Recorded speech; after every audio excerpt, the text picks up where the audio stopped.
Bienvenidos hermanos, Dios les bendiga, Dios les guarde. El tema de hoy es el deber de dar advertencias. El deber de dar advertencias. Es necesario que tú y yo le advirtamos a las personas, a la gente, lo que está por venir. Es necesario que a nosotros nos digan lo que tenemos que hacer.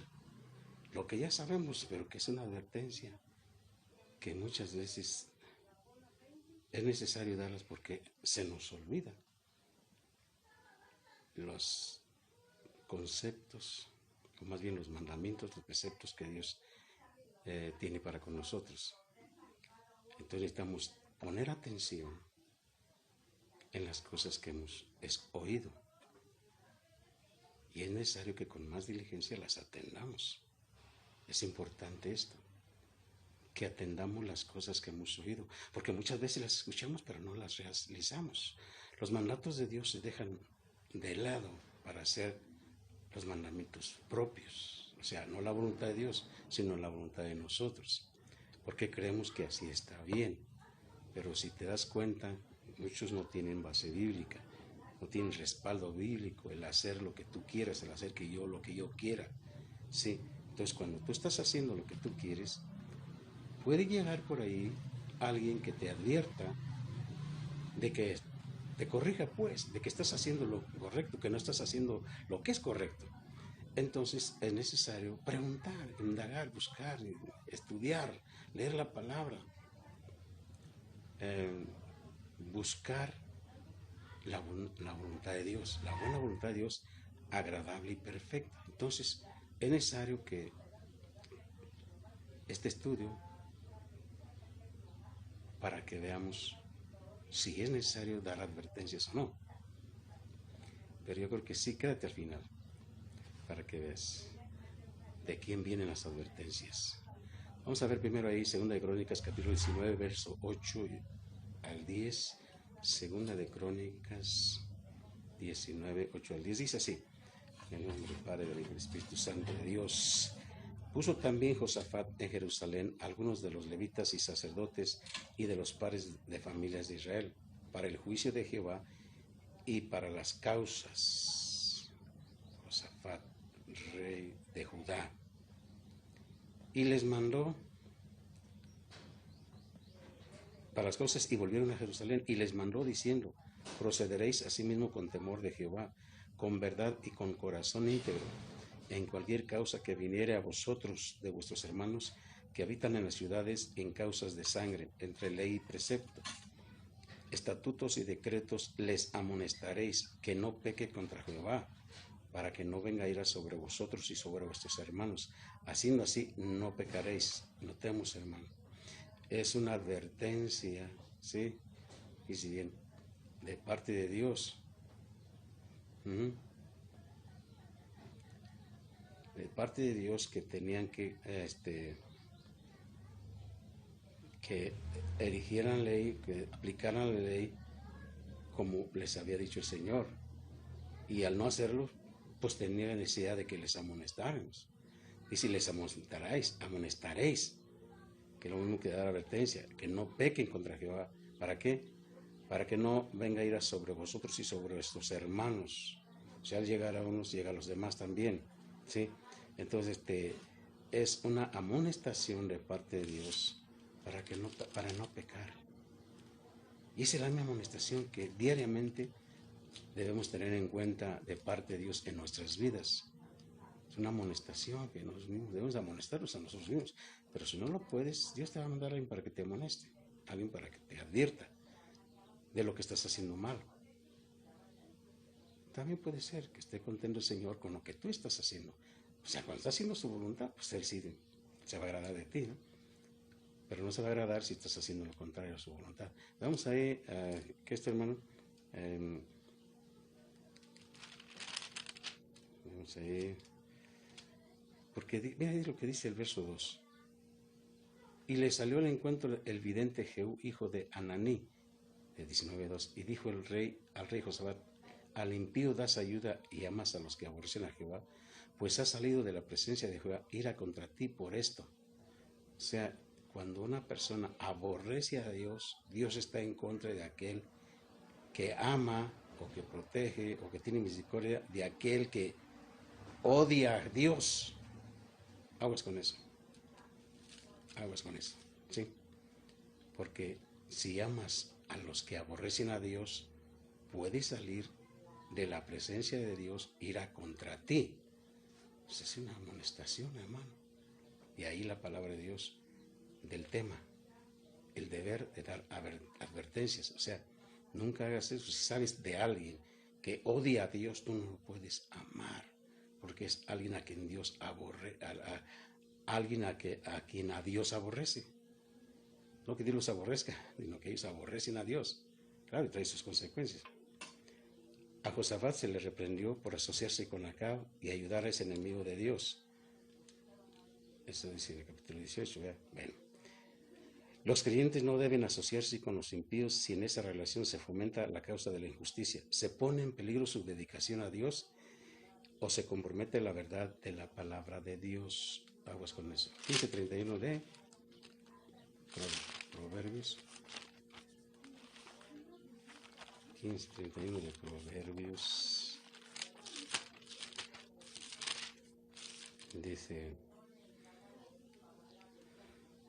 el oído que escucha las amonestaciones de la vida, entre los sabios morará. El oído que escucha las amonestaciones de la vida, entre los sabios morará. Corrige al sabio y te amará. Corrige al necio y te odiará. Entonces, qué bueno que tú escuchas las amonestaciones de la vida, o sea, las amonestaciones de parte de Dios, que tú aceptas esa amonestación, esa advertencia de parte de Dios, usando a quien Él quiere. Aleluya. Entre los sabios vas a vivir, porque hay sabiduría, porque sabes escuchar. Sabes que lo que te están amonestando es por tu bien. Por tu bien. Veamos a Isaías capítulo 58. 58.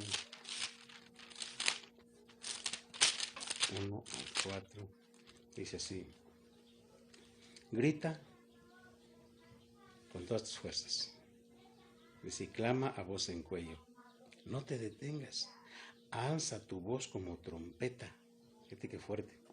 Y anuncia a mi pueblo su rebelión y a la casa de Jacob su pecado. Dice otra manera: adviérteles que están pecando, adviérteles que se están volviendo rebeldes, o es más bien ya son rebeldes, adviértales que viene tremendo, la reprensión. Dice: me buscan cada día, ellos me buscan cada día y quieren saber mis caminos, como gente que hubiese hecho justicia y que no hubiese dejado la ley de su Dios. Me piden justos juicios y quieren acercarse a Dios. Si hay rebeldía, hay pecado, y aún así andan buscando a Dios y quieren saber pues la palabra de Dios, y como si hubieran hecho justicia y que no hubiesen dejado el camino de Dios. Muchos dejan el camino de Dios y siempre quieren justos juicios, quieren acercarse a Él. Pero ¿qué les dice el Señor? Alza tu voz como trompeta y anúnciales que son rebeldes, que hay pecado en ellos. ¿Por qué? Dicen: ayunamos y no hiciste caso. Pues ¿cómo van a hacer caso de Dios si están ayunando para sus propios intereses? Ayunamos y no hiciste caso. Hey, Señor, estoy ayunando, mírame cómo estoy. Mira, necesito que me hagas este favor y por eso voy a ayunar. Amén. Humillamos nuestras almas y ni te diste por enterado. Dice: he aquí, hablando Dios, he aquí que en el día de vuestro ayuno buscáis vuestro propio gusto y oprimes a tus trabajadores. Y le dice, y Dios, que conoce todo, les dice: mira el motivo con el que tú ayunas.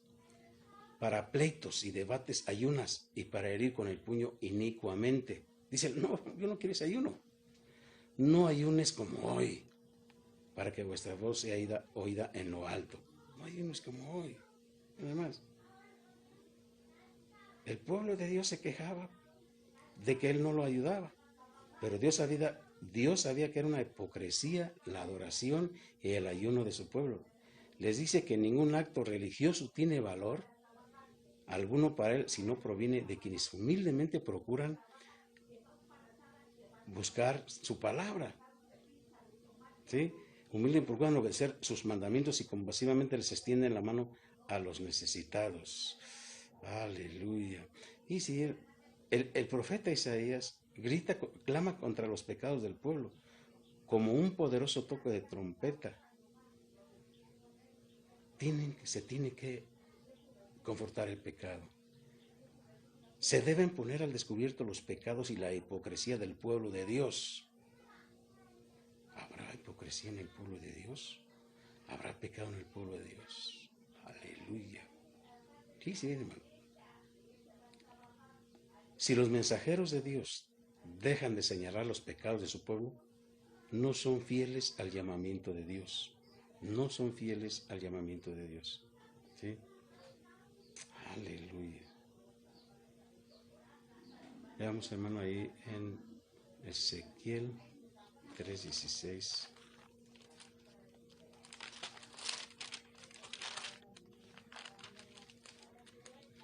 Dice así: y aconteció que al cabo de los 7 días vino a mí palabra de Jehová diciendo: Hijo de hombre, yo te he puesto por atalaya de la casa de Israel. Oirás pues tú la palabra de mi boca y los amonestarás de mi parte. Órale. Cuando yo dijera al impío, de cierto morirás, y tú no le amonestares, no le adviertes, ni le hablares para que el impío sea perseguido de su mal camino a fin de que viva, el impío morirá por su maldad, pero su sangre demandaré de tu mano. Pero si tú amonestares al impío y él no se convirtiere de su impiedad y de su mal camino, él morirá por su maldad, pero tú habrás librado tu alma. Tú habrás librado tu alma. Si el justo se apartare de su justicia e hiciera maldad y pusiera yo tropiezo delante de él, él morirá, porque tú no le amonestaste, tú no le advertiste que iba a haber un castigo. Él va a morir en su pecado, y sus justicias, o sea, sus buenas obras que había hecho, no vendrán en memoria, pero su sangre demandaré de tu mano. O sea que hay un cargo para ti, para mí, para la iglesia de Jesucristo, que no le advierte a la persona de su mal proceder, de lo que está haciendo mal. Pero su sangre demandará de tu mano. Pero si al justo amonestares para que no peque y no pecare, de cierto vivirá, porque fue amonestado, le advertiste, lo amonestaste. ¿Y qué pasa? Tú habrás librado tu alma. Y Ezequiel debía ser atalaya, que les advirtiera a sus compatriotas que a quienes persistieran en el pecado y en el rechazo de Dios, se les castigaría con la muerte.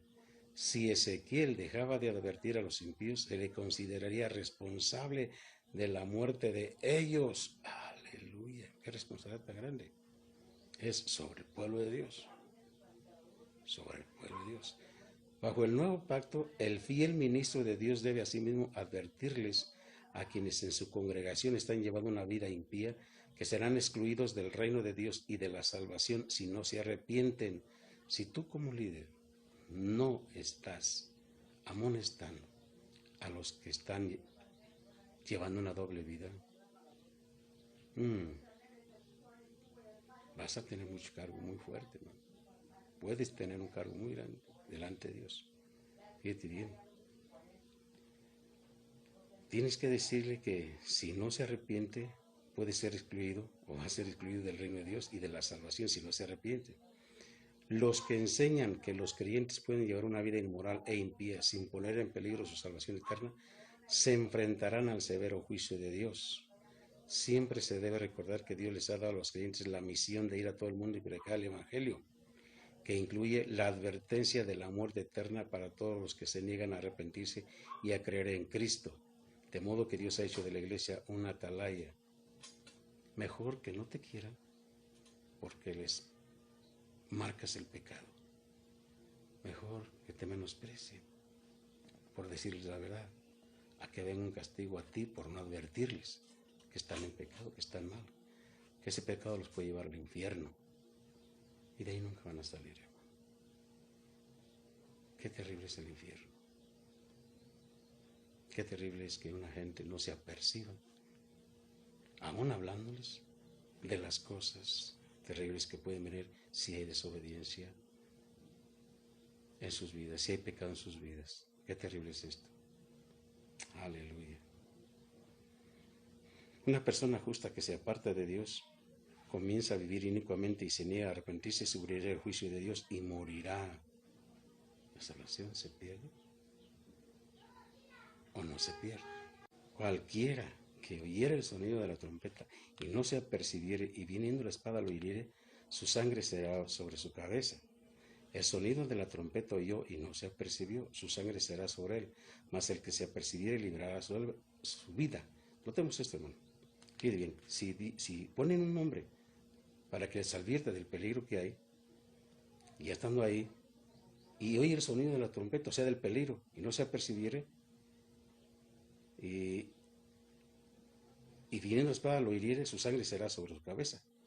El sonido de la trompeta oyó y no se apercibió. Si tú amonestas a alguien y no se apercibe, su sangre será sobre él, porque tú ya le advertiste, tú ya le dijiste el peligro, ya le advertiste de lo que puede suceder si no se arrepentía. Entonces, su sangre va a ser sobre él, mas el que se apercibiere librará su vida eterna. Pero si el atalaya viere venir la espada y no tocare la trompeta, y el pueblo no se apercibiere, y viniendo la espada hiriere de él a alguno, este fue tomado por causa de su pecado, pero de mandar es su sangre de mano del atalaya, que es pecado. El pecado es saber hacer lo bueno y no hacerlo. Ese es el pecado, es lo que construye el pecado. Y aquí se está hablando de un puesto, está hablando de que te tienen que avisar, ¿sí? Él no advierte, entonces viene el castigo, ¿sí? Y pues por causa de su pecado va a morir. Pero, ¿qué pasa contigo? Dios puede mandar su sangre de él. El atalaya que viera venir la destrucción y no advirtiera al pueblo, sería responsable de su sangre. De igual manera, en el reino de Dios, a un profeta o predicador que no le advierta a una iglesia tibia del juicio venidero, se le hará responsable de la sangre del pueblo. En gran parte todos los creyentes tienen la responsabilidad de testificar a los perdidos y de ayudar a cumplir la tarea misionera dada a la iglesia por Jesucristo. Ellos tendrán que dar cuenta a Dios si se niegan a obedecer la gran comisión de Jesucristo. Aleluya. 1 Corintios 1. 1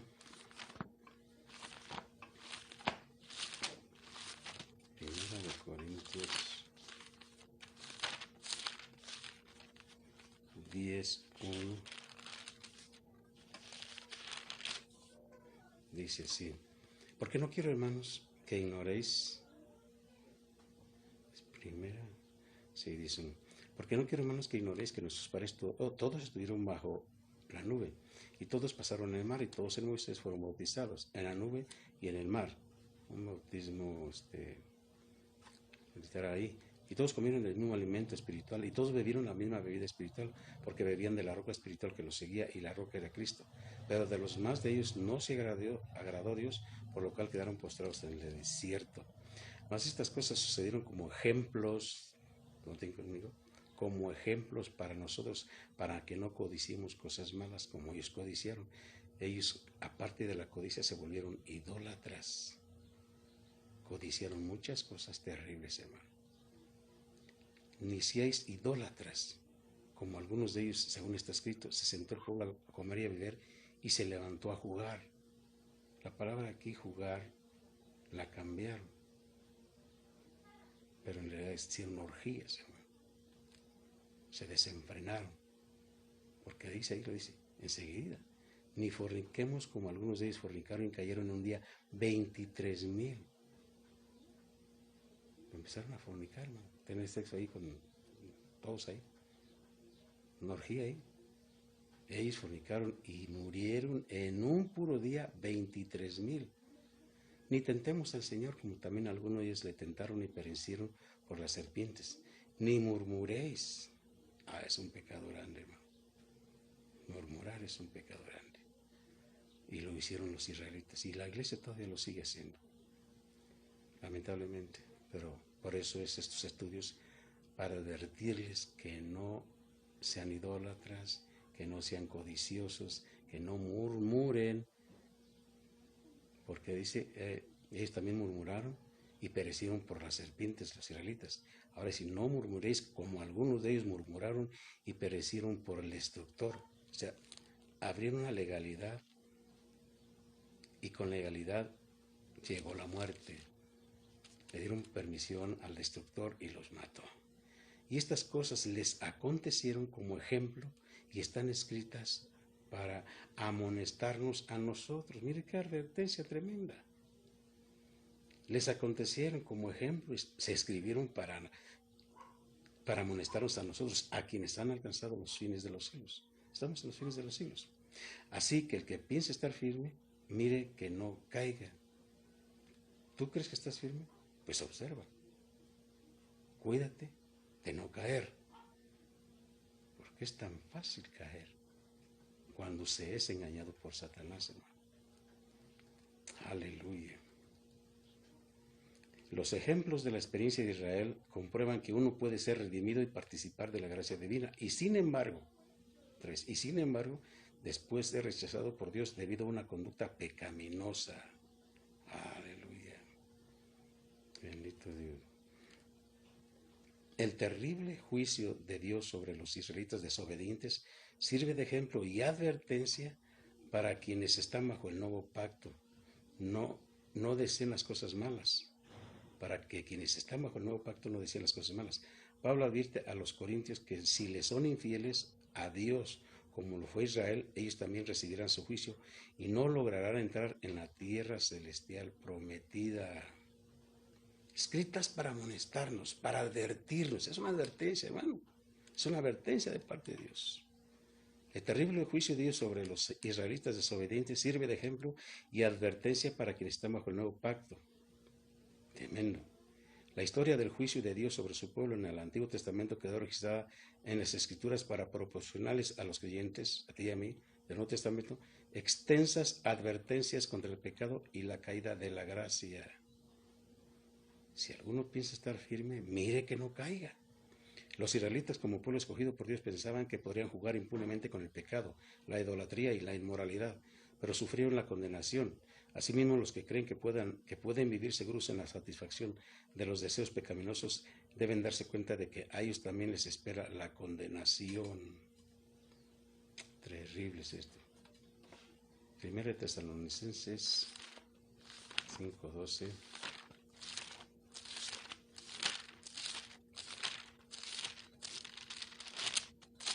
Dice así: os rogamos, hermanos,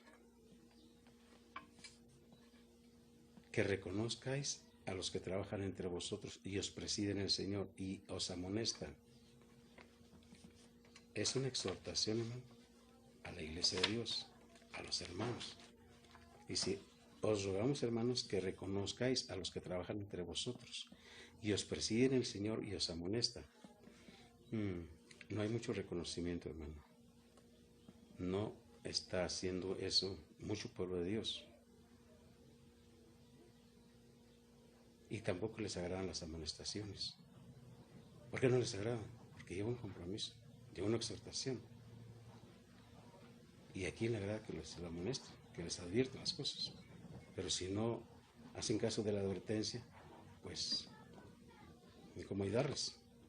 Dice que los tengáis en mucha estima y amor por causa de su obra. Tened paz entre vosotros. También les rogamos, hermanos, que amonestéis a los ociosos, que alentéis a los de poco ánimo, que sostengáis a los débiles, que seáis pacientes para con todos. Mirad que ninguno pague a otro mal por mal, antes seguid siempre lo bueno, unos para con otros y para con todos. Unos para con otros y para con todos. Amonestarlos es necesario. Advertirles es necesario. Mire, ahí en el 3, 14 y 15,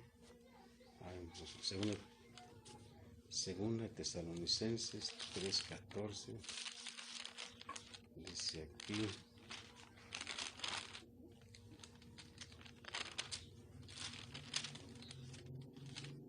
si alguno no obedece a lo que decimos por medio de esta carta, hace señaladlo y no os juntéis con él para que se avergüence. Mas no lo tengáis por enemigo, sino amonestarle como hermano. Amonestarle como un hermano. Pero si no obedece lo que está escrito en la palabra de Dios, esta carta es parte del conjunto bíblico, de la Biblia, dice, no se junten con él para que se avergüence, para que se avergüence. Advertencias, el deber de dar advertencias. Vamos a ver una última advertencia, hermano, pero está dirigida directamente de Jesucristo. Vamos a ir en San Juan capítulo 5. Capítulo 5, verso 1. Dice así. Después de estas cosas, había una fiesta de los judíos y subió Jesús a Jerusalén. Y hay en Jerusalén, cerca de la puerta de las ovejas, un estanque llamado en hebreo Betesda, el cual tiene 5 pórticos. En estos yacía una multitud de enfermos, ciegos, cojos y paralíticos, que esperaban el movimiento del agua, porque un ángel descendía de tiempo en tiempo al estanque, y agitaba el agua, y el que primero descendía al estanque, después del movimiento del agua, quedaba sano de cualquier enfermedad que tuviese. Y había ahí un hombre que hacía 38 años que estaba enfermo. Cuando Jesús lo vio acostado y supo que llevaba ya mucho tiempo así, le dijo, ¿quieres ser sano? Señor, le respondió el enfermo, no tengo quien me meta en el estanque cuando se agite el agua. Y entre tanto que yo voy, otro desciende antes que yo. Jesús le dijo, levántate, toma tu lecho y anda. Y al instante aquel hombre fue sanado y tomó su lecho y anduvo, que era día de reposo aquel día. Jesús trabajó en día de reposo. Bueno, entonces los judíos dijeron a aquel que había sido sanado, es día de reposo, no te es lícito llevar tu lecho. No se alegraron porque aquel hombre estaba sano. Eran bastante religiosos. No comprendían la misericordia de Dios. Amaban más el día de reposo que ni amar el milagro que Dios había hecho en aquella persona. ¿Y cuántos no hay en este día también? Aleluya. Dice, ¿no te es listo tú llevar tu lecho? Él le respondió, el que me sanó, él mismo me dijo, toma tu lecho y anda. ¿Sí él obedeció? Entonces le preguntaron, ¿quién es el que te dijo, toma tu lecho y anda? Y el que había sido sanado no sabía quién fuese, porque Jesús se había apartado de la gente que estaba en aquel lugar. Después le halló Jesús en el templo y le dijo, mira, has sido sanado, no peques más para que no te venga alguna cosa peor. Jesús exige de todo el que dice tener fe en su nombre que no vuelva a pecar. O sea, Jesús a menudo sanaba como una respuesta a la fe de las personas. Sin embargo, en este caso, él no exigió fe alguna. El hombre quedó sano totalmente por la palabra de Jesús. Incluso hoy las personas pueden quedar sanas según el propósito de Dios, aún sin manifestar fe en Cristo. Es para la gloria del Señor. La Biblia enseña que hay 3 conductos para la fe sanadora. La fe del que queda sano, la fe de otros en nombre del que sufre y la fe del que es ungido para sanar. Jesús exige de todo el que dice tener la fe en su nombre que no vuelva a pecar. El que de veras es salvo dejará de pecar, aunque no es perfecto ni está exento de cometer transgresiones de cuando en cuando. El creyente verdadero entregará de tal manera su vida a Cristo mediante el poder del Espíritu Santo, que el pecado ya no será la característica de su vida. Lo que Jesucristo espera de la vida del nacido de nuevo contrasta claramente con la expectativa de los que hacen hincapié en que el creyente continuará pecando diariamente en pensamiento, palabra y acción. Muchos no creen que Dios puede darle fuerzas a una persona para que deje de pecar. O sea, sí puede dejar de pecar, o al menos no pecar deliberadamente. Hermano, esto abre la posibilidad, o no la posibilidad, sino que se deduce por las palabras que Jesús le dijo, que la enfermedad que tenía aquel hombre, que era, había un hombre ahí que hacía 38 años que estaba enfermo, vino una enfermedad, no dice de qué era la enfermedad, pero estaba enfermo, pero ya llevaba 38 años, terrible, hermano. Pero esa enfermedad se deduce por las palabras de Jesús que hubo algo que la causó, y es el pecado. El pecado de este hombre lo llevó a enfermarse. ¿Cuántas personas hoy en día en la iglesia de Jesucristo están enfermos por causa del pecado? A esas personas adviérteles, hermano, hermana que me escuchas, adviérteles que si ya están enfermos, que confiesen su pecado y van a sanar cuando es por causa del pecado. Y si están sanos, pues debéis de advertirle que no pequen para que no se pongan enfermos, para que no se enfermen, pues, porque este hombre cometió un pecado, a saber cuál pecado sería, no lo dice la Escritura, pero eso le causó esa enfermedad por la cual estaba padeciendo casi 40 años. Qué terrible es que una enfermedad causada por la mala conducta de la persona la lleve a sufrir tanto tiempo, tantos años, por causa de su desobediencia, de su pecaminosidad, su vida pecaminosa. Sí, entonces aquí le dice Jesús, mira, has sido sanado, no peques más para que no te venga alguna cosa peor. O sea, era malo lo que tenía, era mala la enfermedad, pero ¿qué había más malo después?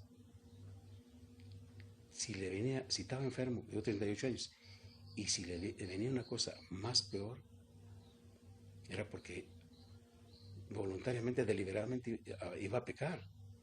Entonces ya no puede ser una enfermedad leve, quizás, por decirlo así, una más fuerte, una más difícil, una más terrible, una que de verdad estuviera sufriendo. Entonces había la posibilidad de que pueda haber más enfermedad si sigue pecando después de haber sanado. ¿Qué quiere decir esto? Que si Dios te salvó, que es el primer milagro maravilloso en tu vida, y te perdonó los pecados porque los confesaste, el Señor te salvó, te sanó y te liberó del hábito de pecar. Pero ¿qué pasa después? Después ya deliberadamente pecas, y es necesario que se te advierta que si sigues en ese estado puedes morir. Pero no se está hablando de la muerte física, sino de la muerte eterna. Entonces, fíjate bien, es necesario dar advertencias, porque el dicho de la tierra es mejor un grito a tiempo y no 100 después. Después ya para qué. Después dice, no tengo contentamiento, como dice Eclesiastés, no tengo contentamiento de lo que pasé antes, porque su vida pasada fue una vida disoluta, una vida de pecado, una vida de doble moral. Entonces, tremendo, hermano. O sea, haciendo una cosa y diciendo otra cosa. Haciendo una cosa y diciendo otra. Entonces, es una advertencia de parte de Jesús. Si ya te sano, ya te salvo, no peques más. No sea que te pueda venir alguna cosa peor. De parte de Jesucristo. Él no sea que te venga una cosa peor. Alguna cosa peor. Y qué bueno que estás a tiempo y que estamos a tiempo, hermanos, para no caer en el engaño del diablo, de la pecaminosidad o de la tentación que llega constantemente a tu mente, tus pensamientos, por lo que ves, por lo que oyes. Y el diablo le da a la gente lo que le agrada a la carne. No da cosas que le molestan porque la gente los despreciaría. Le da lo que le gusta. Vino, mujeres, hombres, fornicación, adulterio, malas palabras, un montón de cosas. Entonces, hermano, ¿quieres ser sano? Todos queremos ser sanos. Pero nos vamos a mantener en esa bendición de sanidad cuando nosotros recapacitemos y digamos, si estuve enfermo y Dios me sanó, si vuelvo a pecar, me puede venir otra cosa más terrible. Entonces, hagamos caso a esta palabra tremenda, que ahí se resume, hermano, lo que es el estudio de hoy, que es el deber de dar advertencias. Mira, Jesús lo dio en el templo, ¿verdad? Mira, has sido sanado, no peques más, para que no te venga alguna cosa peor. ¿Quién quiere eso, hermano? ¿Quién quiere eso? No, si Dios te liberó, mantente ahí. Mantente a la expectativa de lo que Dios quiere hacer por ti. Más, que sigas creciendo, pero libre. Libre de la atadura del pecado. Libre de la atadura de la enfermedad. Ya Dios te hizo libre. ¿Sí? Dice Gálatas que no volvemos otra vez a esclavizarnos. Ya fuimos libres de parte de Jesús. ¿Sí? No des oído al enemigo con invitaciones que te pueden alejar de la salvación, que te pueden alejar de la vida eterna, que te pueden alejar de la buena voluntad que Dios tiene para contigo, porque Él tiene planes para ti, y planes buenos. Hermano, yo quiero hacerte esa invitación, ¿verdad? Y a mí también me sirve. Luchemos con la carne, luchemos contra la carne. No dejemos que el enemigo nos engañe. No sé que vengan algunas enfermedades por ahí. Y lo dice ahí, hermano, el Salmo 32 y el 38. Ya no hay tiempo para eso, ya lo podemos dar. Pero no te quedes callado. Confiesa el pecado. Y dile, Señor, no hay nada oculto en mi corazón porque yo te lo he expuesto todo. Abro mi corazón delante de ti y yo no quiero pecar. Ayúdame a no pecar porque no quiero estar enfermo y no quiero perder la salvación que tú me regalaste con todo tu amor. Porque fue grande tu amor al enviar a Jesús a morir por mí en la cruz del Calvario. Entonces, ¿qué tengo que ser agradecido contigo? Quiero estar agradecido siempre, toda la eternidad contigo, Señor. Alabarte y glorificarte y caminar en tu perfecta voluntad. Dios les bendiga, hermano.